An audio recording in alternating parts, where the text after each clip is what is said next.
So it's now officially crunch time in the schoolboy football season, down to the last 8 in both the Manning and the Costa Cup. As usual, there is some good and exciting football on display. Mona High, the defending champions, look good for the Manning Cup. And Glenmuir High, last year's beaten finalists, look excellent for the Costa Cup. But while there are some good players on show, we're not seeing that outstanding super player like we did last year and the year before.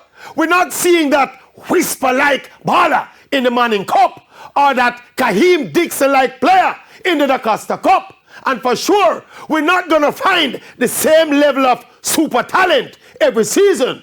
But the advent of Whisper and Dixon in successive years, stepping directly out of schoolboy football into the English leagues, we kind of hoped the trend would continue. Of course, it's not too late, because this is the time of the season when the stars should be shining brightest. So my people are looking at you. The stars, yes, bright.